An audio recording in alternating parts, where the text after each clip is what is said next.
Diabetes ایک ایسا دائمی مرض ہے جس کا شکار ہونے کے بعد مریضوں کے لیے اس مرض سے نجات پانا ممکن نہیں، بلکہ اسے طرز زندگی کی عادات اور ادویات کی مدد سے کنٹرول میں رکھنے کی کوشش کی جاتی ہے۔ مگر چین میں سائنسدانوں نے ایک حیرت انگیز پیش رفت کرتے ہوئے ڈائبٹیز سے نجات دلانے والے اولین علاج کو رپورٹ کیا ہے۔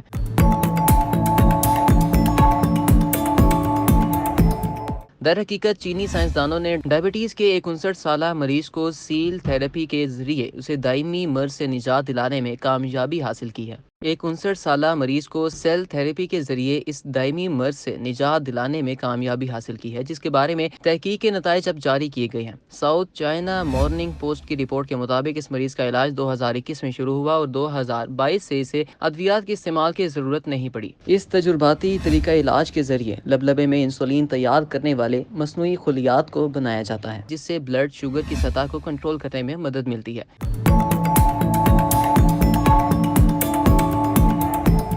رپورٹ میں بتایا گیا کہ تحقیق میں شامل مریض 25 سال سے ڈائبٹیز ٹائپ 2 کا شکار تھا اور اس کے لبلبے کے خلیات کے افعال لگ بھگ مکمل طور پر ختم ہو چکے تھے۔ جولائی 2021 میں اس مریض میں خلیات کو ٹرانسپلانٹ کیا گیا، جس کے 11 ہفتوں بعد اسے انسولین کے انجیکشن لگوانے کی ضرورت نہیں رہی۔ منہ کے ذریعے کھائی جانے والی ادویات کی خوراک میں بتدریج کمی آئی اور 1 سال بعد ان کا استعمال مکمل طور پر ختم کر دیا گیا۔